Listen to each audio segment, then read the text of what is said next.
Kabanata 6, Miss Young, nandito ka ba para makipag-usap sa akin? Masiglang bati ni Brody sa kanya na parang aso na kamakawag-kawag ng buntot, huminto lamang sa pagluhod at pagdila sa kanyang mga paa. Hindi man lang nilingon ni Iris si Brody at lumingon sa kanya para tingnan si Leon. Sa sandaling pagtitig niya sa kanya, isang bakas ng pag-asa ang lumitaw sa kanyang malamig at magandang mukha. Hindi siya nagligtas sa pagsisikap na hanapin si Leon noong nakaraang gabi dahil naniniwala siyang buhay pa si Leon. Ang bastard na iyon ng isang hindi pinahintulutang mamatay ng ganoon kadali ang lalaki pagkatapos niyang madama ang damdamin mula sa kanya. Sa pag-iisip na iyon, ginamit niya ang kanyang sarili sa mga mapagkukunan ng Youngs ng umagang iyon upang makuha ang bawat detalye tungkol kay Leon. Sa huli ay nalaman niya ang tungkol sa plano ni Leon na hiwalayan si Marilyn. Dahil dito, agad siyang sumugod sa Civil Records Office upang makita kung mahahanap niya si Leon. Oo nga, nakita niya ang isang taong kahawig ni Leon na nakayuko sa lupa habang nakayakap sa ulo nito. Hindi niya makita ng malinaw ang hitsura nito, at hindi niya makumpirma kung siya nga ang hinahanap niya. Tumigil ang dalawang bodyguard sa paghampas kay Leon dahil nandoon si Iris. Tumangala si Leon matapos maramdaman ang bahagyang pagbabago sa kapaligiran. Leon and behold, the first thing he saw is Iris's liquid and emotion-filled eyes. Iris, it's you. Natatarantang napatayo si Leon dahil hindi niya inaasahang makikita niya si Iris ng ganoon kaaga. Napatingin si Iris kay Leon na may salungat na ekspresyon. Bagamat nakaramdam siya ng matinding damdamin, may bahagi sa kanya na gustong pigilan ang mga emosyong iyon. Malakas ang pagnanais niyang pag-alitan ang bastos na iyon para sa pakiramdam niya, ngunit hindi may kakailan na iniligtas niya ang kanyang buhay. Sa huli, nanginig ang maselang katawan ni Iris, at tumulo ang mga luha sa kanyang mga mata na parang umaapaw na ilog. Hindi niya mapigilan. Sa iba pang emosyon, ibinagsak niya ang sarili sa mga bisig ni Leon. Natulala si Leon, si Brody, Marilyn, at Helen ay natulala nang makita ang nangyari. Lahat ng naruroon ay tumahimik din. Hindi nila pinangarap na si Iris, ang babae na unang niranggo sa 4 sa pinakamagandang babae ng Springfield City ay magkukusa na yakapin ang nakalulungkot na katayuan ng isang lalaki. Ito ay nakakagulat. Higit pa rito, marami sa mga naruroon doon ay itinuring si Leon bilang isang walang kwentang tao pagkatapos na agawin ni Brody ang kanyang asawa, at ang paghamak lamang nila kay Leon. Ang mga tungkulin ay nabaligtad, gayunpaman, at sila ang gumawa ng katangahan sa kanilang sarili. Ang lalaking itinuring nilang walang kwentang basura ay nagawang manalo kay Iris, ang numero 1 diyosa na hinahangad ng lahat ng lalaki sa Springfield City. Tumingin sila kay Leon na may nakakabaliw na selos, at wala nang ibang gusto kundi ang wakasan ang kanyang buhay. Kung nakakamatay lang ang tingin, 10,000 beses nang namatay si Leon. Nang bumalik ang malay ni Leon, agad niyang tinulungan si Iris na makawala sa kanyang mga braso at sinabing, "Iris, bakit ka nandito? Nandito ako para sa iyo." May bahagyang pamumula sa magandang mukha ni Iris, ngunit nang makita niya ang isang pahid ng dugo na tumutulo mula sa gilid ng bibig ni Leon, inalis niya ang lahat ng iniisip tungkol sa paggunita kasama si Leon. Inabot niya ang sugat sa gilid ng bibig ni Leon, at medyo nagyayelo ang kanyang magandang mukha. "Paano ka nasaktan sa mukha mo, Leon? Sino ang nanakit sa iyo?" "Ako." Sumulyap si Leon kay Brody nang hindi sinasadya. "Ginawa mo ito, Brody." Nagalit si Iris at tinapunan niya siya ng malamig na tingin si Brody. Nagsagawa siya ng masusing pagsisiyasat sa background ni Leon at alam niyang niloko ng asawa niyang si Marilyn. Kasama niya si Brody. Sinira ni Brody ang kasal ni Leon at nagbanta na tatapusin ang buhay ng huli. Nakakahiya talaga, kinilig si Brody, at humakbang si Marilyn bago siya nakasagot. "Sino ka ba? How dare you talk to my husband like that? Alam mo ba kung sino siya? Siya ang pinakamatandang young master ng Sullivan Enterprises." Mayabang na saway ni Marilyn. Hindi niya nakita si Iris noon at wala siyang ideya kung sino si Iris. Ang alam lang niya ay ang hitsura ni Iris ay kaagaw sa kanya sa lahat ng paraan, kaya't nakikita niya na lumaki ang ulo ni Iris pagkatapos pumasok. Si Marilyn ay nagseselos at hindi nasisiyahan. Asawa ka ba ni Leon, Marilyn? Ngumiti si Iris at nahulaan agad ang pagkakakilanlan ni Marilyn. Ako nga, o sa halip, ako noon. Hiniwalayan ko na siya. Isa siyang walang kwentang pulubi at kung saan mo hinahagi sa kanyang mga bisig na parabang siya ay isang uri ng kayamanan, tiyak na wala ka ring silbi katulad niya. Pang-iinis ni Marilyn, ngunit bago pa siya makapagpatuloy ay sinampal na siya. Umalangaw-ngaw ang malutong na sampal sa loob ng opisina matapos magtaas ng kamay si Iris at bigyan ng mahigpit na sampal si Marilyn. Oh, ikaw na bitch. Ang lakas ng loob mong sampalin ako. Tinakpan ni Marilyn ang kanyang pisngi. Namumula ang mga mata niya sa galit nang sumugod siya kay Iris na may masamang hangarin. Mabilis na tumugon si Iris at binigyan ng backhand slap si Marilyn sa kabilang pisngi. Si Marilyn ay hindi pa tumanggap ng kahihiyan sa ganoong paraan. Nadapa siya at umiyak kay Brody, "Darling, this bitch slapped me. Kailangan mong makamit ang hustisya para sa akin. Hustisya, sa pa ako." Isang galit na Brody ang sinampal ng malakas si Marilyn at siya ay nahulog sa lupa. Natigilan si Marilyn sa sampal at tila hindi makapaniwala. "Sabi ko sampalin mo siya. Bakit mo ako sinampal sa halip? Para sa iyo ang sampal na iyon. Alam mo ba kung sino ito? Ito si Iris, ang panganay na anak ng mga Youngs. Sinusubukan mo bang sirain ang mga Sullivans?" Galit na saway ni Brody. Natulala si Marilyn at sa wakas ay napagtanto niyang nakagawa siya ng isang malaking pagkakamali. Ang mga Sullivans ay isang mayamang pamilya sa Springfield City. Sila ay isang pangalawang rate na puwersa sa pinakamahusay, at ang kanilang impluwensya ay malayo sa likod ng isang tunay na first-rate na pamilya tulad ng mga Young. Ano ba, kahit ang ama ni Brody ay hindi maglalakas loob na saktan si Iris kung siya ay dumating ng personal. "Huwag kang magalit, Miss Young. Isa lang itong hindi pagkakaunawaan." Nagmamadaling yumuko si Brody at ngumiti ng paumanhin. "Hindi pagkakaunawaan. Wala akong nakitang hindi pagkakaunawaan." Ngumisi si Iris, saka inutusan ang ilang bodyguard sa likod niya, "Binubuli ng mga taong ito ang kaibigan kong si Leon. Pwede niyo ba silang turuan ng leksyon para sa akin, please? Titigil lang kayo kapag sinabi ko." Naiintindihan. Ginawa naman ng mga bodyguard ang sinabi sa kanila at agad nilang pinalibutan si Brody at ang dalawa niyang bodyguard. Si Marilyn naman ay isang babae, at hinihingal na siya matapos siyang sampulin ni Iris ng 2 beses. Kaya naman, nagpa siya si Iris na huwag nang pahirapan si Marilyn. Walang ganoong swerte si Brody at ang 2 bodyguard. Pinalibutan sila ng 6 na bodyguard ni Iris sa gitna habang sinisimulan silang suntukin at sipin ng walang awa. "Miss Young, na-realize ko ang pagkakamali ko ngayon. Patawarin mo ako." Paulit-ulit na sigaw ni Brody. Siya ay nabalukto na parang bola, tinakpan ang kanyang ulo ng kanyang mga braso, at walang katapusang humingi ng awa. "Bakit ko sasabihin sa mga tauhan ko na tumigil na kayo kung hindi kayo nagpakita ng awa kay Leon kanina?" Malamig na bamantong hininga si Iris at nagsalita na may bakas ng galit at lamig sa boses. Lalong naging malupit ang mga bodyguard. Natikman lang ni Marilyn ang katakot-takot na si Iris, kaya nababahala na lamang siyang tumayo sa tabi ni Brody dahil natatakot siyang humakbang pasulong at pigilan siyang bugbugin ng bodyguard ni Iris. "Kung mayroon ka kung ano ang kinakailangan, bakit hindi ka lumapit sa akin sa halip na magtago sa likod ng isang babae?" Galit na saway ni Marilyn kay Leon na sinalubong naman ng malamig na tingin ni Leon. Gayunpaman, naglakad pa rin siya sa gilid ni Iris at sinenyasan si Iris na huminto. "Maaari mong sabihin sa kanila na huminto na, Iris. Nagpapasalamat ako sa iyong kilos, kaya't itigil na ito." Tiningnan ni Iris ang ekspresyon ni Leon at agad na naunawaan kung ano ang gustong ipahiwatig ng kanyang determinadong tingin.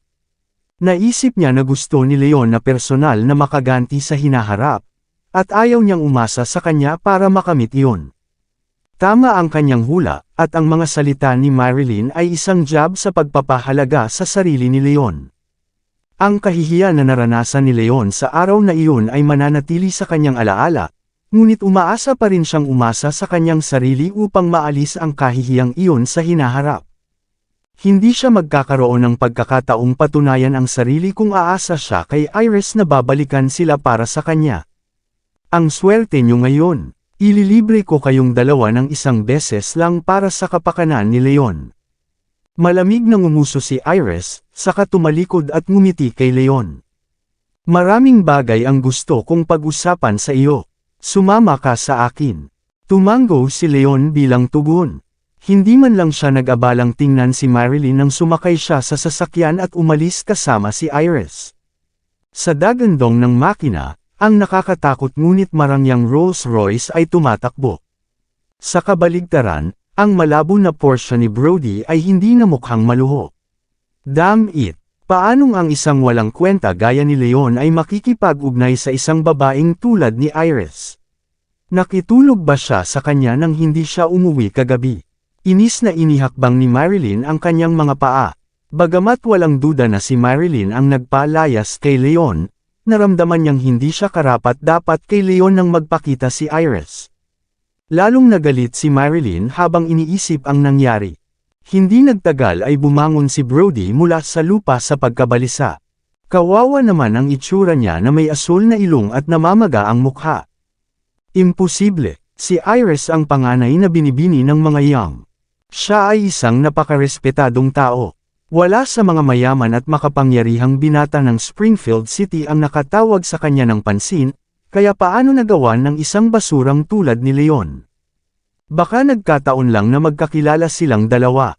Tinakpan ni Brody ang kanyang mukha at napaungol sa sakit. Si Iris ay isang diyosa sa kanyang mga mata, malakas na naiiba sa kanyang mababang impresyon kay Leon. Mas maaga siyang mamatay kaysa maniwala na may espesyal na relasyon sina Leon at Iris. Tama ka, si Iris ay hindi maaaring magkagusto sa kanya maliban kung siya ay bulag. Ngunit sa pag-iisip, kahit na si Iris ay bulag, hindi niya kailanman magugustuhan ang ilang mga basurang tulad niya. Si Marilyn nangumiti ng masama, at ang kanyang puso ay naging mas magaan. Who cares what kind of relationship man na meron sila? Kasalanan ng lahat ni Leon kung bakit nangyari ito sa akin. I'm going to get back at him for this. Bakas sa mukha ni Brody ang sama ng loob. Hindi niya kayang guluhin ang mga Young at natatakot din siyang magtanim ng sama ng loob kay Iris. Dahil dito, sinisi niya ang lahat kay Leon. Hindi naiwasang mapamura ang mga nakapaligid sa paligid nang makita nila kung gaano kawalang hiya sina Brody at Marilyn. Nakita ng lahat kung paano hinikayat ni Leon si Iris na palayain si Brody. Gayunpaman, hindi nagpakita ng pasasalamat si Brody at sa halip ay nagalit kay Leon. Masyadong walang hiya, sa kasamaang palad, ang mga Sullivans ay makapangyarihan, at ang magagawa lang ng iba ay ang hamakin siya ng tahimik nang hindi sinasabi ito sa kanyang mukha. Naiwan si Leon pagkatapos makipaghiwalay kay Marilyn. Wala siyang mga gamit, at ang pinakamahalaga ang pangangailangan para sa kanya sa sandaling ito ay isang lugar na matutuluyan. Ang Sovereign Hotel ay isa sa mga pinakamarangyang 5-star hotel sa buong Springfield City, at binalak ni Iris na doon muna siya manirahan pansamantala. Maaari rin niyang itanong sa kanya ang eksaktong detalye ng nangyari noong nakaraang gabi. Nang makarating sila sa hotel, sinenyasan ni Iris ang kanyang mga bodyguard na maghintay sa labas habang pinapasok niya si Leon. Nang lumakad si Leon sa red carpet ng hotel, tumingin siya sa paligid at laking gulat niya kung gaano kaganda at karangya ang palamuti. Kailanman ay hindi siya nakatapak sa isang lugar na kasing high-end ng isang 5-star hotel, at hindi niya maiwasang medyo hindi komportable na naroon. Higit pa rito, ang kanyang mga punit na damit were a stark contrast with the hotel. He took each step with caution for he was worried that his shoes might stain the hotel's high-end red carpet. Hold it! Isa itong high-end na hotel. Bawal pumasok ang mga pulubi dito. Shoo! Mamalimos ka sa ibang lugar. May dumating na isang batang 27 o 28 anyos na babae na nakasuot ng uniforme ng supervisor. Naglagay siya ng pagiging superior at marahas na sinigawan ang dalawang katulong na bumati kina Iris at Leon. Ano bang nangyayari sa inyong dalawa? Bulag ba kayo? Paano mo pinapapasok ang isang pulubi? Sino ang tinatawag mong pulubi? Nagulat si Iris at saglit na hindi alam ang isasagot.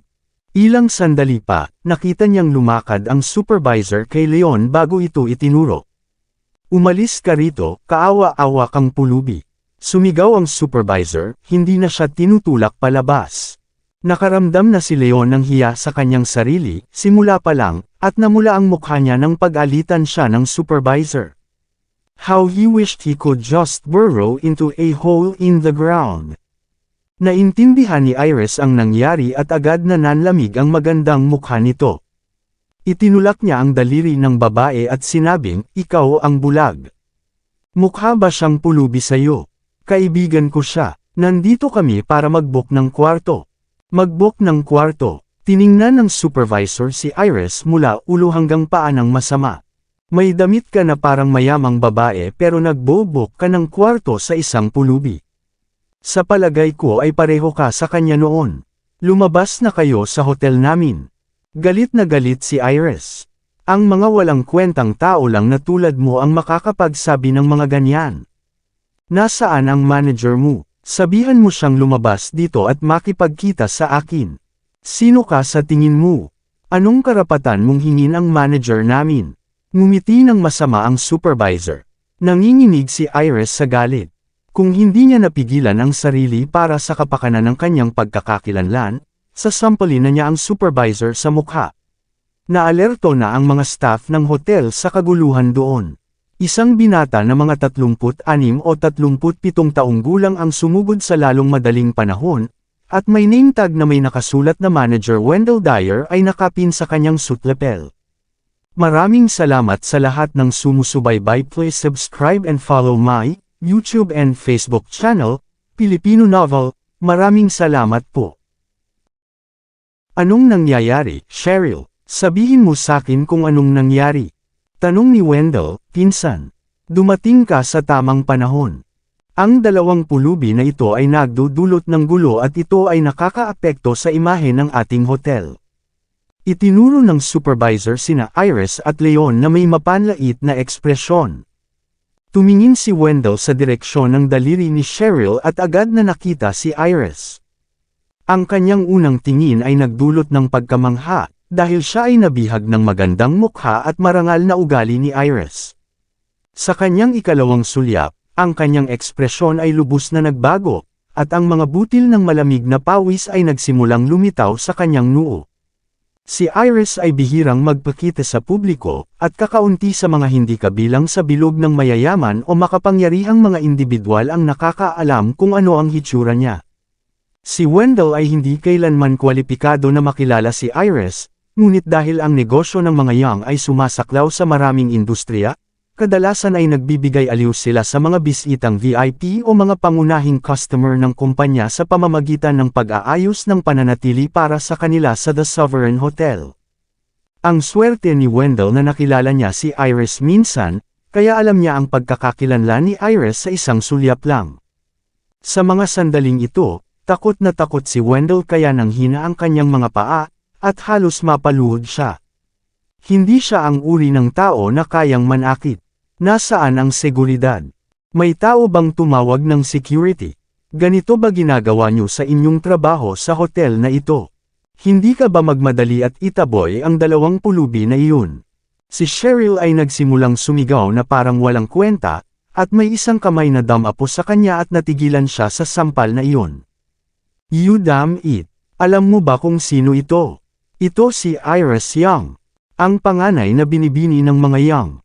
Matiim na pinandilata ni Wendell si Cheryl at ninuya niya si Cheryl. Si Cheryl ay ang malayong pinsan niya, na naging dahilan upang ebuli niya ang ilan sa mga mas mababang ranggo na attendant sa hotel dahil konektado ito sa kanya ng dugo. Kinikit niya ang kanyang mga paglabag para sa kapakanan ng kanilang mga kamag-anak, ngunit nagdulot ng malubhang problema si Cheryl sa pamamagitan ng pag-provoke kay Iris. Dahil sa impluensya ng mga Young sa Springfield City, siya ay magdurusa kasama si Cheryl kung ang usapin ay hindi mapangasiwaan ng maayos. Ano? Alam niya na si Iris ang pinakamatandang binibini ng mga Young at siya rin ang pinakamataas na kinikilala sa 4 na sikat na dilag sa Springfield City. Kahit na hindi dumating ang mga Young para sa kanya, ang mga mayamang tagahanga ni Iris ay halos tiyak na sisirain siya ng isang beses kapag nalaman nilang nasaktan niya si Iris. Natakot si Cheryl kaya nanghina ang mga tuhod niya. Agad siyang lumuhod at nagsimulang humingi ng awa. "Miss Young, I'm sorry for not knowing who you were earlier. Hindi ko sinasadyang masaktan ka. Please find it in your heart to forgive me, rather than take offense with someone like me who is under you." Nanginginig si Cheryl sa takot at patuloy na nagmamakaawa. Nadurog ang puso ni Wendell nang makita ang walang ekspresyon na mukha ni Iris. Sinaway niya ito ng mariin, "Sampulin mo ang sarili mo." Saglit na nag-alinlangan si Cheryl ngunit kalaunan ay nagngangalit ang kanyang mga ngipin at sinimulang sampulin ang sarili. Lalo pa niyang sinampal ang sarili habang sinasabing, "I'm sorry. I'm so sorry." Sinasampal niya ang sarili sa bawat paghingi ng tawad hanggang sa magdugo ang sulok ng kanyang bibig. "Humingi ng tawad sa kaibigan ko." Malamig na utos ni Iris. Of course. "I'm sorry, sir. I was wrong." Mukhang hindi na pinansin ni Cheryl na pulubi si Leon at agad siyang lumuhod sa harap niya para humingi ng tawad. Nagulat si Leon at medyo na-overwhelm. Noon, nahahati ang kanyang pang-araw-araw na gawain sa pananatili sa bahay at nagtatrabaho sa kumpanya. Hindi na siya nagpunta kahit saan pa. Ni hindi niya narinig ang tungkol sa 4 na kagandahan ng Springfield City, lalo na ang mga Young. Wala rin siyang ideya na ang mga Young ay isang maimpluwensyang pamilya, at wala siyang ideya kung gaano kakilakilabot ang mga Young. Alam niyang inutusan ni Iris ang kanyang mga bodyguard na bugbugin si Brody nang walang kabuluhan sa Civil Records Office. Pagkatapos ay naroon din si Cheryl, na labis na natakot matapos malaman ang tunay na pagkatao ni Iris kaya lumuhad siya at nagsimulang humingi ng awa. Ang mga Young ay dapat na isang mayaman at makapangyarihang pamilya. Walang duda na medyo naramdaman ni Leon si Iris noong nakaraang gabi, ngunit si Iris ay tila kumilos na parang walang nangyari, dahilan upang magtaka si Leon kung bakit ganoon ang nangyari. Kabanata 10. Hinayaan ni Leon ang kanyang imahinasyon na tumakbo ng ligaw sa isang sandali ngunit siniguro na maalis ang kanyang sarili sa lalong madaling panahon. Lumapit siya kay Iris at hinayla ang braso nito habang bumubulong, "Forget about her, Iris. Sanay na rin ako sa ganitong paggamot." Nakaramdam si Iris ng kirot sa kanyang puso. Nararamdaman niya ang pait at kawalan ng kakayahan sa mga salita ni Leon, kasama ang isang banayad na pahiwatig ng kanyang pagiging inferiority complex. "Miss Young, this is entirely Cheryl's fault. Disiplinahin ko siya sa tamang panahon. Please give her another chance to learn from her mistakes," taimtim na pakiusap ni Wendell. His hatred to Cheryl started to manifest. Kailangan niyang tiyakin na hindi itutuloy ni Cheryl ang pag-arte ng ganoon sa hinaharap. Maaaring siya ay nabitawan sa pagkakataong iyon, ngunit ang pagpapahintulot sa kanya na magpatuloy sa kanyang mga kalokohan ay sa kalaunan ay magdudulot din ng kapahamakan para sa kanya. "Bumangon ka. Dahil pinili ng kaibigan ko na patawarin ka, papayag akong bigyan ka ng isa pang pagkakataon. Sana matuto kang hubugin sa hinaharap." Malamig na bumantong hininga si Iris. Kaya niyang magpatawad kapag kailangan ng sitwasyon. Kung tutuusin, hindi niya nagustuhang gamitin ang kanyang pagkatao para mang-api ng iba, at ayaw niyang makipagtalo sa ilang hamak na tao. "Salamat, Miss Young." "Salamat, sir." Sa wakas ay naging matapang na tumayo si Cheryl, dahil pakiramdam niya ay nabigyan siya ng pardon. Gayunpaman, ang damit sa kanyang likod ay basang-basa na sa malamig na pawis. Marami sa mga panauhin doon ang naalarma. Nang malaman nila na ang marangal at magandang babae sa harapan nila ay si Iris, lahat sila ay may pagtataka habang kumikinang ang kanilang mga mata na may nagniningas na liwanag. Marami sa kanila ang lihim na naglabas ng kanilang mga cellphone para kumuha ng ilang mga larawan, dahil inaasahan nilang makuha ang magandang hitsura ni Iris sa camera. Ang mga hotel ay nakakalito na lugar dahil medyo hindi nararapat na mag-book ng kwarto doon kasama si Leon. Magiging masama lamang para sa kanilang dalawa kung ang anumang hindi pagkakaunawaan o bulong-bulungan ay magsimulang kumalat. Hindi sinasabi na siya ay may malinis na budi at sa makatuwid ay walang dapat ikatakot, ngunit marami sa kanyang mga manliligaw ay mga anak ng mayaman at makapangyarihan. Ang hindi pagkakaunawaan na kinasasangkutan ng mga ganitong isyo ay madaling magdulot ng hindi kinakailangang gulo kay Leon. Iyon ang huling bagay na gustong makita ni Iris. Ang Dragon Bay Villas ay isa sa pinakasikat na upscale na villa sa Springfield City. Napapalibutan ng mga bundok at ilog ang lugar at biniyayaan ito ng pambihirang magagandang tanawin, na may mga taong ang reputasyon ay kasing kahulugan ng kakisigan at karangyan. Bumili si Iris ng 2 set ng mga high-end na damit para kay Leon sa malapit na mall bago bumalik sa villa kasama si Leon at nanatili sa loob. Maaari kang manatili sa aking lugar sa loob ng ilang araw at bibilhan kita ng bahay bukas. Maaari kang lumipat sa iyong bagong tahanan kapag natapos na ang mga formalidad. Bahagyang namula si Iris sa kanyang magandang mukha. Bilang isang taong palaging pinananatiling malinis ang sarili, hindi niya kailanman pinayagan ang isang miyembro ng kabaligtaran na kasarian sa kanyang tirahan noon, lalo na ang pag-imbita, at sila ay magdamag na magkasama. Magkagayunman, gumawa siya ng eksepsyon na iuwi si Leon upang pasalamatan siya sa kanyang pagliligtas buhay na biyaya. Siyempre, ang tanging dahilan kung bakit niya lubos na pinagkatiwalaan si Leon ay dahil iniligtas niya ang kanyang buhay noong nakaraang gabi. Ang integridad na iyon lamang ang nakakumbinsi sa kanya na si Leon ay hindi masamang tao. Salamat, ngunit hindi mo na ako kailangang bilhan ng bahay. Kumaway si Leon sa kanyang mga kamay. Pagkatapos ay napagtanto niya na ang kanyang mga salita ay madaling mapagkakamalan upang ipahiwatig na gusto niya na manatili sa bahay ni Iris magpakailanman. Hindi yun ang ibig kong sabihin. Ang ibig kong sabihin ay, sapat na ang aking pasasalamat kung makakahanap ka ng lugar kung saan ako mangungupahan. Ibabalik ko ang perang ginastos mo sa renta ko kapag kumita na ako, sabi ni Leon na may awkward na ngiti. Ngumiti si Iris bilang ganti at hindi isinapuso ang kanyang mga sinabi. Naglabas siya ng isang ID card at ibinalik ito sa kanya, at sinabing, narito ang iyong ID card. Natagpuan ito ng aking mga tauhan sa tambakan ng basura, kaya napaisip ako kung bakit ito nandoon sa simula pa lang. Salamat dito, tuwang-tuwa si Leon habang kinukuha ang ID card. Wala man lang siyang pera, ngunit ang pagkakaroon ng ID card ay nangangahulugan na makakahanap siya ng trabaho sa lalong madaling panahon upang matiyak na ang kanyang pinakapangunahing pangangailangan sa buhay ay natutugunan. Namula ang mukha ni Leon nang maalala niya kung paano napunta sa tambakan ng basura ang kanyang ID card. Nahihiya siyang sabihin kay Iris kung gaano kaawa-awa ang buhay niya nang mag-asawa siya, kaya ipinaliwanag niya ang lahat ng hindi masyadong nagdetalye.